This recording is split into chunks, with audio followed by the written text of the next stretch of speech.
तो चाणक्य कहते हैं घर में तुम्हारा यदि कोई मित्र है, वो तुम्हारी भार्या है, अर्थात तुम्हारी धर्म पत्नी है, वो दुख सुख में तुम्हारे साथ रहती है, इसलिए उसको भी संभाल कर रखना चाहिए। लेकिन इसका अर्थ ये भी नहीं कि माँ बाप को फिर बाहर निकाल देना चाहिए। उनको भी प्रेम दीजिए, क्योंकि माँ बाप का भी अपना स्थान, उन्होंने ही तुम्हारा जोड़ा लगा दिया है, उनको धन्यवाद दीजिए। बाकी पति पत्नी बहुत प्रेम से रहे, और जो पति पत्नी प्रेम से रहते हैं उनके घर में लक्ष्मी आती है। पति पत्नी लड़ाई मत करो। पत्नी को समझ लेना चाहिए कि मैं पति से थोड़ा छोटी हूँ, पति को थोड़ा बड़ा मानो, और पति की बात का जवाब मत दो, बात मत लड़ाओ, तर्क वितर्क मत। पति भी अपनी पत्नी से तर्क वितर्क मत करे, क्योंकि तर्क करने से प्रेम कट जाता है। ज्यादा तर्क वितर्क कुतर्क करने से परस्पर का प्रेम कमजोर हो जाता है। प्रेम तर्क से दूर रहना चाहता है, प्रेम स्वीकृति चाहता है, प्रेम मुस्कान चाहता है। जिससे तुम प्रेम रखते हो वो जब तुमको देख करके मुस्कुरा देता है, तुम संतुष्ट हो जाते हो, और उसको जब तुम उदास देखते हो तो तुम दुखी हो जाते हो। इसलिए कभी भी कोई पति अपनी पत्नी को उदास नहीं देखना चाहता है, लेकिन कितनी स्त्रियों का स्वभाव ही होता है, बड़ी मुश्किल से खुश होती है। जहाँ बैठती वहाँ ऐसे बैठती ही, लगता है सर्वनाश हो चुका। उनका चेहरा ऐसे रहता रोने जैसा, रोती भी नहीं हंसती भी नहीं, ऐसे गाल फुला के बैठती। पति टेंशन में आ जाता है कि मामला क्या है, इतना गाल फुलाए है, शाम तक मायके न भाग जाए लहंगा लेकर। असमंजस में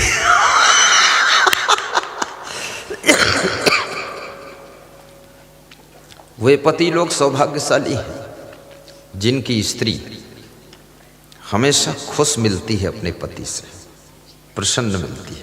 भोजन परोसती तो भी हंसती हुई, भोजन बनाती हंसती हुई, पति से बात करती है तो मंद मंद मुस्कुरा कर। अगर ऐसी कला है तो समझ लो वो स्त्री केवल स्त्री नहीं है, वास्तव में वो इस धरती की देवी है जो तुमको खुश करने के लिए मिली है। अब तुम भी उसका ध्यान रखना। ये मंदिर के देवी देवता की तो पूजा सब कर लेते हैं, लेकिन घर की देवियों को लोग भूल जाते हैं। इन देवियों का भी आदर रखना चाहिए, मर्यादा रखना चाहिए।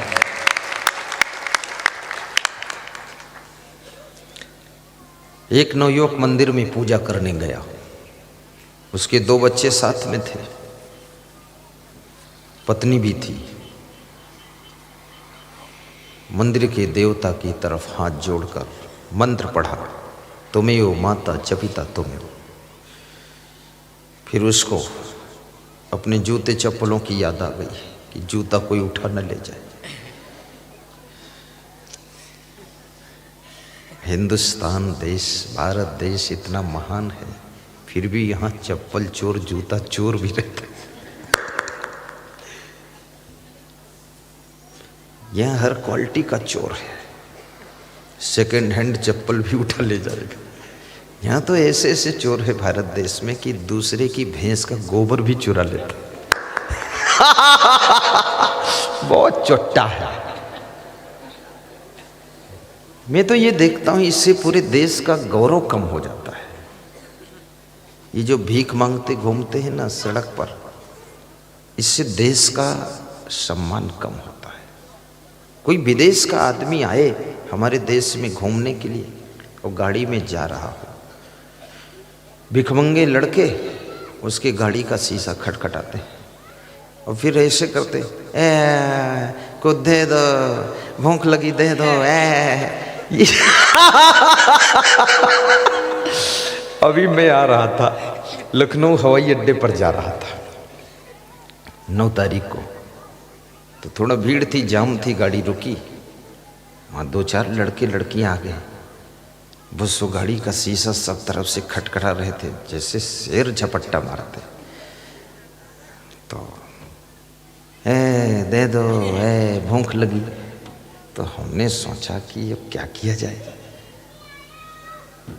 तो मैंने शीशा खोला, हमने कहा इधर आओ तुम। तुम अपने बाप को पीटो। इस दुष्ट ने तुमको पैदा क्यों किया, भिखमंगा बनाकर छोड़ा है। तुम्हें स्कूल पढ़ने जाना चाहिए। ये भीख मांगने की उम्र है कि पढ़ने की उम्र है? तुम्हें स्कूल जाना चाहिए, पढ़ करके सर्विस करो, बिजनेस करो, तुम खुद ही इतने माला माल हो जाओगे। जिंदगी भर तेरा बाप वो भी कटोरा लेकर भीख मांगता रहा और तेरे को भिखमंगा बनाया बचपन से। तो तुम मिलकर आज रात में अपने बाप को माँ को दोनों कूटो कि इतनी अकल नहीं है, क्या संस्कार दिया। तो वो हंसने लगे, बोले चलो कोई बात नहीं है। पीछे बढ़े, हमने कहा इधर आओ और समझा दे। ये तुम जो भीख मांग रहे हो, विदेश के लोग, जर्मन के लोग, अमेरिका के लोग हमारे देश में विजिट करने के लिए यदि आएँ और उनकी गाड़ी खटखटाओ, वो ये सैकड़ों भिखमंगा देखेंगे तो मैसेज क्या जाएगा विदेश में, है भीख दे दो। तो यही तो सोचेंगे कि यहाँ की सरकार नालायक है, सारा हिंदुस्तान भिखमंगा हो गया, यहाँ के नेता बहुत भुर्जी है, सबको भूंज डाला, ये भीख मांग रहे हैं। यहाँ के लोग बहुत लुटेरे हैं, सब लूट लिया, रख लिया अपने पास, ये भीख मांग रहे हैं। सारे देश को बदनाम करोगे तुम लोग, चलो निकलो यहाँ से। मैंने समझाया तो 2-4 गाड़ी पास में खड़ी थी, वो भी हंस रहे थे कि इस तरह तो कोई ज्ञान नहीं दिया। हमने कहा ज्ञान, अगर मैं मुख्यमंत्री हूँ तो ये सब भिखमंगों को पहले गिरफ्तार करूँगा और उसके बाद इनको स्कूल भेजूँगा, अब इनके बापों को सजा दूंगा। धूर्त कहीं के, इनको बर्बाद कर रहे हो जिंदगी। इन भिखमंगों में से कोई ऐसा महान आत्मा भी छिपा हुआ है, उसके संस्कार बिगाड़ रहे हो, जो कि इस देश का मुख्यमंत्री प्रधानमंत्री बन सकता है। इनको कटोरा देकर भीख मंगवा रहे हो। इनको कंट्रोल कर दूंगा तुरंत, ये छोटी छोटी बातों पर। ये तो मुख्यमंत्री की नज़र ही नहीं जाती वहाँ, क्योंकि वो गाड़ी में चलता नहीं जो कोई खटखटाए, वो तो उड़ जाता ऊपर। ऊपर कौन खटखटाएगा? ऐसे में भीख देता हूँ, लोगों को दे देता हूँ, लेकिन इसका दुष्प्रभाव बहुत है। हमारे देश की बदनामी होती है, देश का नाम डूबता। मैं नेपाल गया था आज की 32 वर्ष पहले, पहली बार। तो नेपाल की बस में बैठा था, उन्होंने पूछा कहाँ से आए तुम? मैंने कहा भारत देश से। बोले चोर है, चोर है, चोर है। मैंने कहा भारत देश से आया तो चोर है? अरे बोले भारत में बहुत चोर है। तो मैंने कहा कैसे चोर कह रहे हो? बोले यहाँ आँख अस्पताल था हमारे नेपाल में, फ्री में आँख का ऑपरेशन होता था और कंबल देते थे बिछाने के लिए फ्री में, ओढ़ने के लिए फ्री में। और भारत देश से हजारों लोग आए, आँख बनवाए, फ्री में आँख बनवाई, फ्री में चश्मा मिला, फ्री में दवा मिली, और वो कंबल सब चोरी करके लेकर चले गए। तो सारे चोर लोग हैं। ये मिला कंबल 200 रुपये का है और चुराया किसने है और हमको बता रहे चोर। तो ये देश का अपमान होता है। हमारे देश के नेता घोटाला करते हैं तो विश्व के लोग क्या सोचते होंगे, इनके देश के नेता कैसा है। कोयला घोटाला, चारा घोटाला, लोहा घोटाला, भैंस घोटाला, सब घोटाला चल रहा है। अरबों रुपया खा गए, हजम कर गए, स्विट्जरलैंड बैंक में जमा कर दिया। एक भी प्रवचन भी नहीं करवाया, सत्संग भी नहीं कराया, भंडारा भी नहीं किया, सारा भंडाफोड़ कर डाला। अभी ये दूसरे देशों को मैसेज क्या मिलता होगा कि इस देश के नेता कैसे। राजनीति भी समर्पण मांगती है, ईमानदारी मांगती है। राजनीति एक बहुत बड़े सेवक का कार्य है, ये कोई लूटने पीटने का कार्य नहीं है। कितने लोग राजनीति को भी धंधा समझते हैं। राजनीति धंधा नहीं है, राष्ट्र देवता है। राजनीति मंदिर है, राजनेता पुजारी है। हे राजनेता, तुम श्रेष्ठ पुजारी हो। राजनीति के मंदिर में प्रवेश करके राष्ट्र देवता के चरणों में विकास, सफलता, उन्नति, देश के सम्मान के पुष्प अर्पित कीजिए और इस देश का नाम विश्व के पटल पर रोशन कीजिए। क्या करोगे इतना धन? लोग कहते धन के बिना राजनीति नहीं होती है। आज जो तुम्हारे देश के प्रधानमंत्री हैं उनका नाम क्या है, कोई बता सकता? मालूम है? मोदी नाम नहीं है, पूरा नाम बताओ। नरेंद्र मोदी ये भी अधूरा नाम है, और पूरा बताओ। दामोदर दास कौन है? वो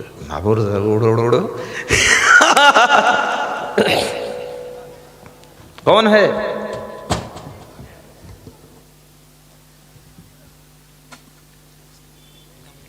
पूरा नाम है नरेंद्र भाई दामोदर भाई मोदी। इनके पिताजी का नाम दामोदर भाई है, इनका नाम नरेंद्र मोदी है। और इतना गरीब आदमी ये था नरेंद्र मोदी, अभी भी बहुत अमीर नहीं है, उसके पास 150 एकड़ जमीन नहीं है। इतना गरीब, करीब 16 फीट चौड़ा और 30 फीट लंबा इनका घर है जहाँ जन्म हुआ। इस साल मैं देखने गया था, जो लोग कहते वो सच है कि गलत है, देख कर आया, फोटो खींच कर लाया। और घर के ऊपर एक प्लेट लिखी लगी है, दरवाजे में जड़ी हुई, उस पर लिखा है राम कबीर। राम कबीर, ये राम कबीर को मानते थे इनकी माँ। और पूरा खपड़ेल का है, छोटा सा साधारण घर, उसमें जन्म हुआ है। लेकिन जिम्मेदारी, परिश्रम, मेहनत, वफादारी, ईमानदारी, समर्पण के कारण आज वह व्यक्ति सबसे फर्स्ट नंबर के पद पर बैठा हुआ है। इसलिए समझना चाहिए सभी को, केवल धन से आप ऊंचाई पर नहीं पहुंच सकते हो, धनवान भी बनिए।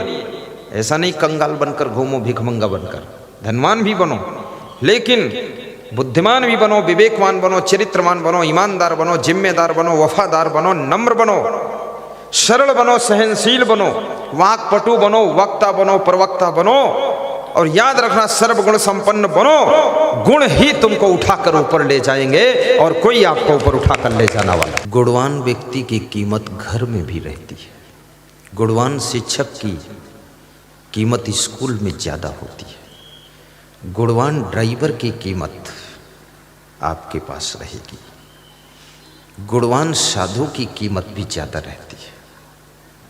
साधु बहुत है दुनिया में, शिक्षक बहुत है दुनिया में, नेता बहुत है दुनिया में, डॉक्टर भी बहुत है, स्त्री भी बहुत है दुनिया में, पुरुष भी बहुत है दुनिया के अंदर, किसान भी बहुत है। लेकिन जिसमें विशेष गुण है, जो बहुत गुणवान है, उसी का सम्मान होता है और उसी के बैठने का ऊंचा स्थान होता है। और गुणवान व्यक्ति का ही आदर होता है और गुणवान का ही कार्य होता है और गुणवान ही सफलता के शिखर पर पहुंचता है। और गुणवान कभी पिछड़ कर नहीं रहता है, गुणवान हमेशा 1 नंबर पर जाता है।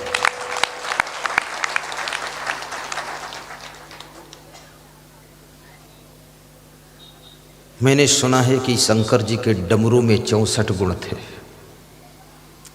बड़ी मजे की बात है, जब शंकर जी के डमरू में 64 गुण थे तो शंकर जी में कितने गुण होंगे? उनका डमरू ही बहुत नंबर 1 पे काम कर रहा, 64 गुण। लेकिन हम आज अपने अंदर भी थोड़ा देखें कि हमारे में कितने गुण हैं, कितने अवगुण हैं। 10 लीटर दूध है तुम्हारे पास, लेकिन उस 10 लीटर दूध में तुम 1 लीटर गोबर मिला दो, वो दूध खराब हो जाएगा कि नहीं?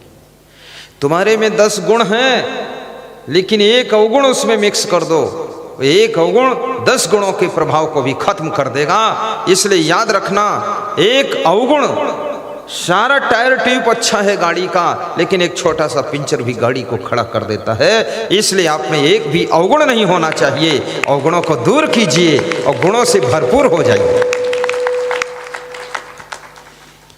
नीति शास्त्र कहता है, गुण पूजा स्थानम न च वयम न च लिंगम। गुणों की हर स्थान पर पूजा होती है, न कोई जाति की पूजा होती है और न तो किसी उम्र की पूजा होती है। आपकी उम्र छोटी हो, उससे कोई खास फर्क नहीं पड़ता है। आप गुणवान हैं तो आपको सब लोग आगे ले आएंगे, और हर क्षेत्र में वही लोग आगे बढ़ते हैं जो गुणवान होते हैं।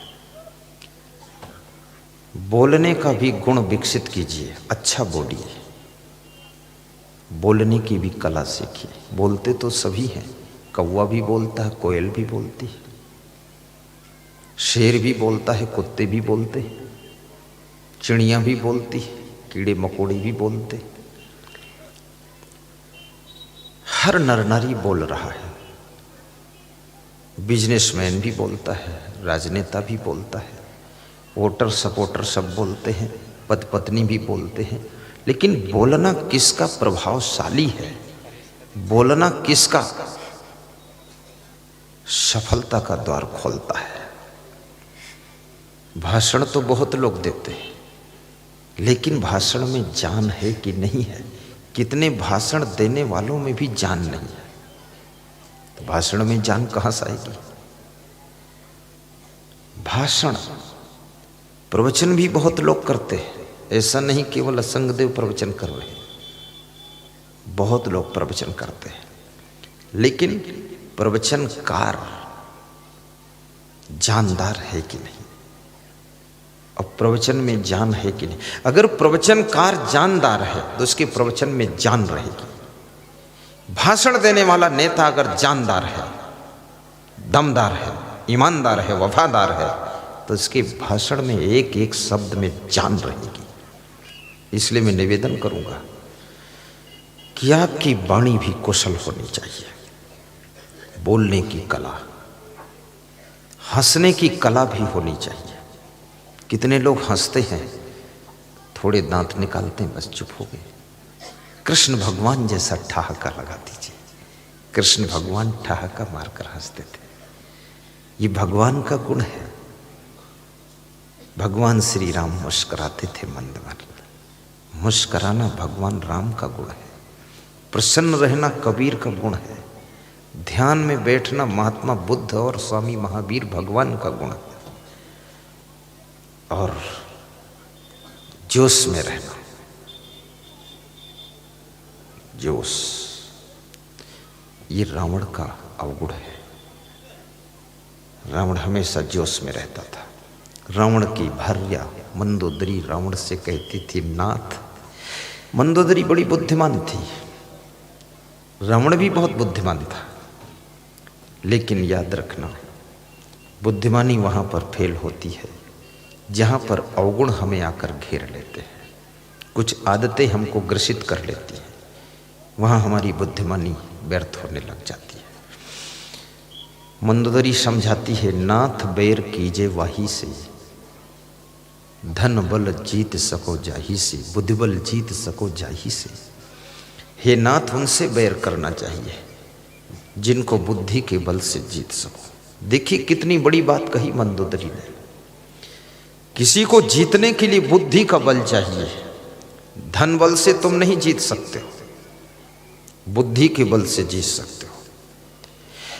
और उसने कहा, बैर उससे करो जिसको बुद्धि के बल से जीत सको। राम बहुत बुद्धिमान है, विवेकवान है, उनसे बैर क्यों ठान रहे हो? कभी कभी स्त्रियां अपने पतियों को बहुत अच्छा समझाती है, ज्ञान देती है, लेकिन ऐसे कोई बिरले पति होंगे जो अपनी पत्नी का ज्ञान लेते हों। अपनी पत्नी का ज्ञान बहुत कम लोग लेते हैं, बल्कि ये जवाब दे देते हैं, तुम अपना ज्ञान अपने पास रखो, मुझे तुम्हारे ज्ञान की जरूरत नहीं। ये जवाब दे रहे हैं।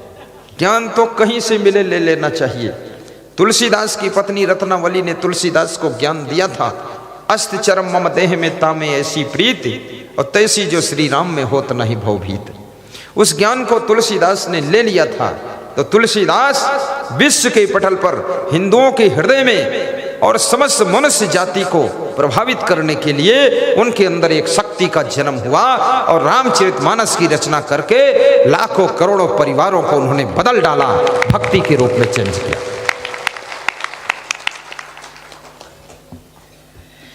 इसलिए अपनी पत्नी की अच्छी बात को भी मानना चाहिए। वो कोई ज्ञान की बात कहे तो सुन लीजिए, समझ लीजिए और प्रेम से सुनिए।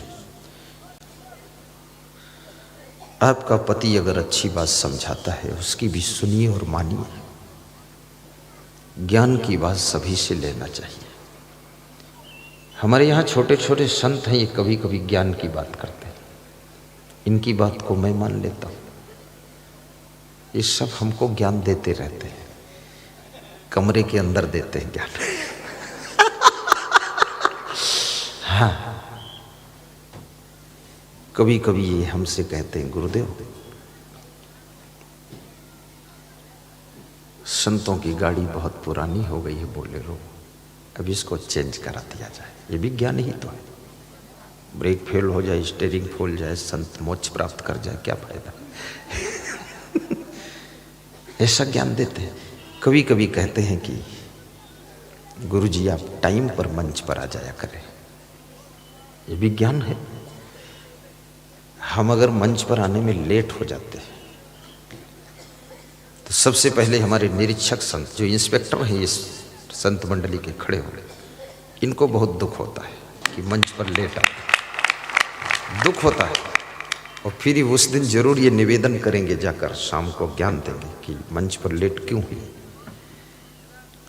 दूसरा, फिर हमारे जो ये मंडप प्रबंधक हैं नवीन जी, वो भी 1 महीने में एक बार आकर कहेंगे कि मंच पर लेट मत हुआ करें। तीसरा, तुरंत हमसे कभी भी कुछ कहते ही नहीं है। जो इलेक्ट्रॉनिक प्रबंधक संत जी हैं, ये सिस्टम देखते हैं, उनका फोन तुरंत आता है। ऐसे मोबाइल कभी करते ही नहीं, लेकिन मंच पर लेट हो रहे तुरंत मोबाइल करेंगे कि लेट क्यों हो रहा है। अब वहाँ ढोल बज रही, हम तो फिर मोबाइल बंद पड़ा, साइलेंट पड़ा है, मिस कॉल आ रही है। बात को देखता हूँ, 6 मिस कॉल है धर्माधिकारी जी की। फिर छत्तीसगढ़ से फोन आ जाता है कि लेट क्यों हुआ।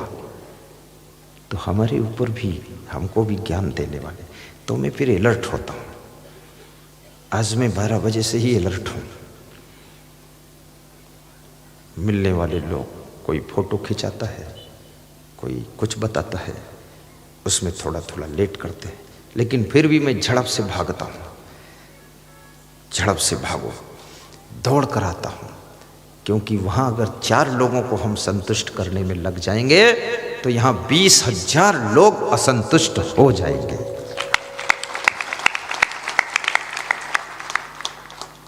हमारे साथ में एक भोपाल के दरोगा जी रहते हैं, sub inspector, Bhopal control room संभालते थे, अर्जुन सिंह रघुवंशी।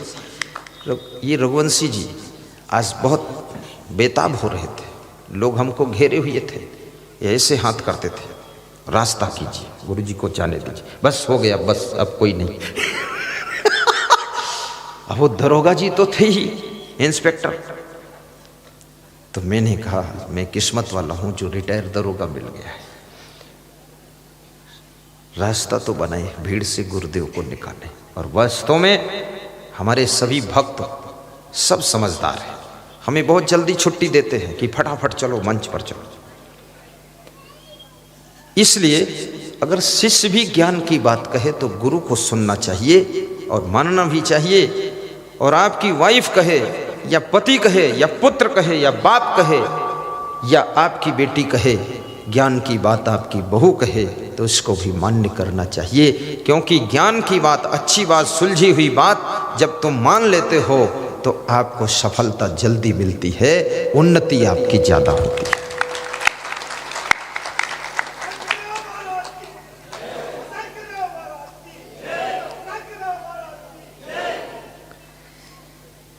सुखी करता बन के दुख हरता बन चले आना, प्रभु जी चले आना।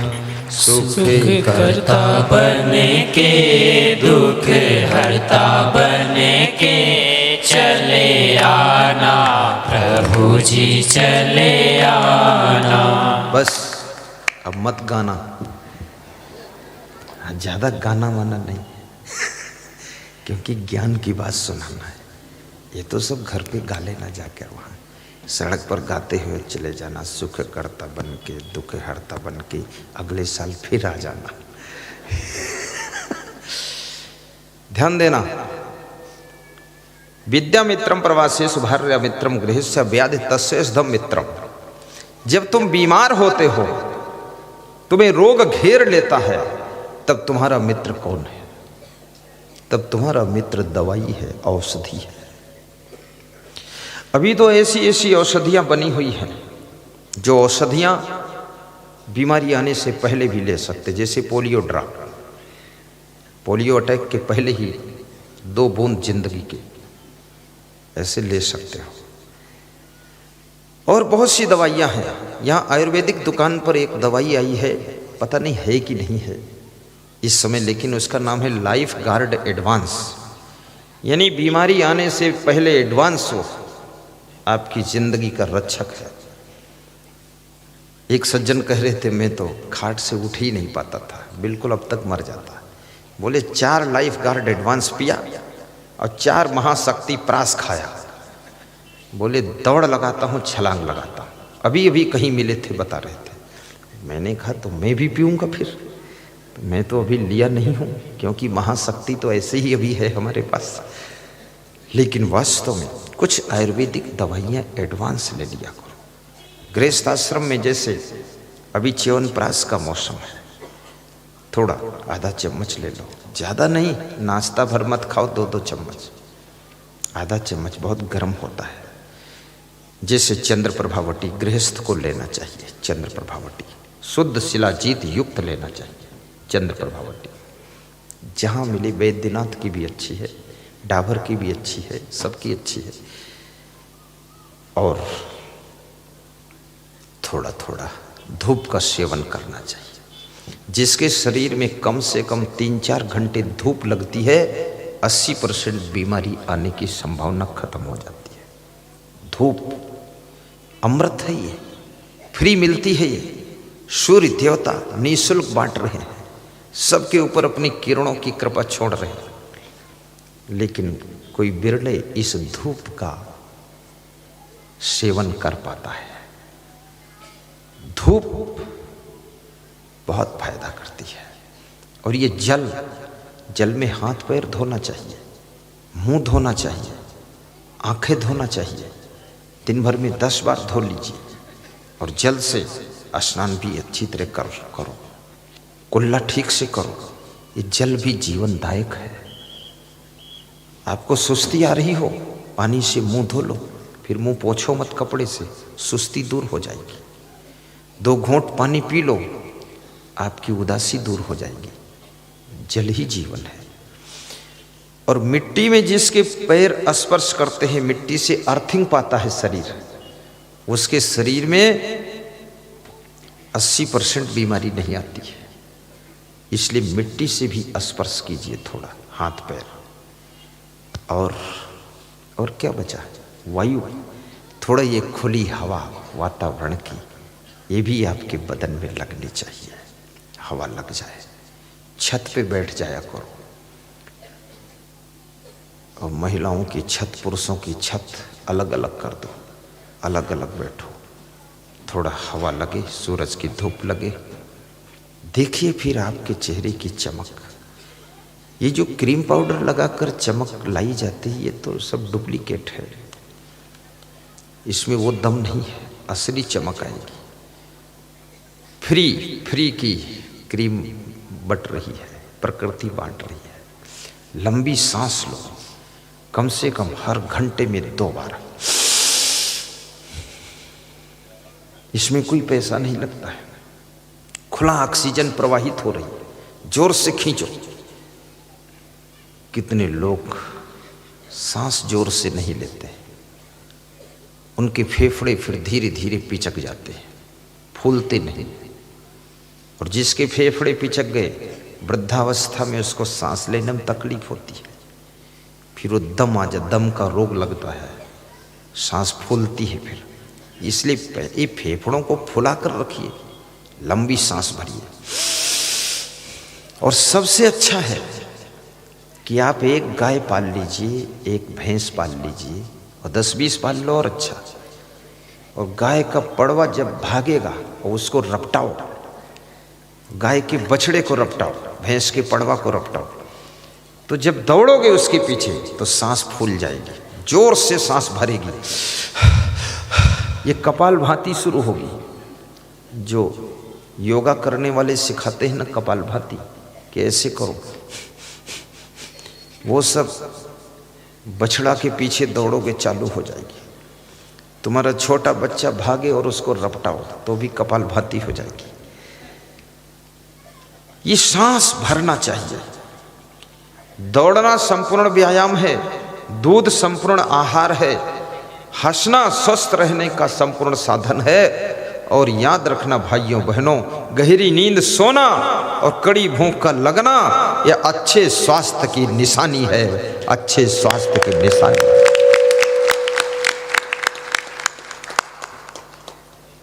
व्याधि तस्य औषधम मित्रम धर्मो मित्रम मृतस्य च। और धर्म ही तुम्हारा मित्र है।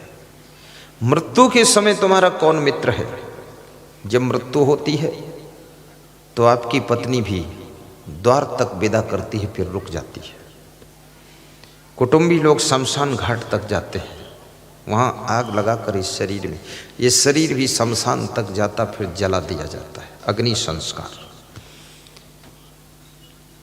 और डेड बॉडी का सबसे अच्छा संस्कार अग्नि संस्कार है। दूसरा संस्कार फिर मिट्टी संस्कार है, तीसरा संस्कार फिर जल संस्कार है, लेकिन अग्नि संस्कार सबसे बेहतर संस्कार है। निवेदन करूंगा प्रायः अग्नि संस्कार ही कीजिए। और जिनके पास लकड़ी का प्रबंध नहीं है वे लोग मिट्टी संस्कार कर लें, और जिनके पास लकड़ी का प्रबंध न हो तो गांव के लोग लकड़ी का प्रबंध कराएं। क्योंकि जीवित आदमी से टेंशन हो सकती, पर मुर्दे से क्या टेंशन, कम से कम उसमें तो सहयोग करिए। अंत्येष्टि संस्कार में जाइए। मृत्यु के समय फिर तुम्हारा मित्र कौन है? इस जीव का मित्र कौन है? इसका मित्र है धर्म। धर्म क्या है? मानवता ही धर्म है, कर्तव्य ही धर्म है। जो कुछ करने के लिए इस धरती पर तुम्हारा जन्म हुआ है वो कार्य करोगे तो वो कार्य ही धर्म बन जाएगा, कर्म ही पूजा बन जाएगा। पूजा केवल मंदिर में ही नहीं होती है, पूजा केवल तीर्थों में नहीं होती है, पूजा खेतों में भी होती है, दुकानों में भी होती है। और पूजा तुम जहां पवित्र मन से पवित्र कार्य करते हो वो सब कार्य पूजा का ही फल दे देता है।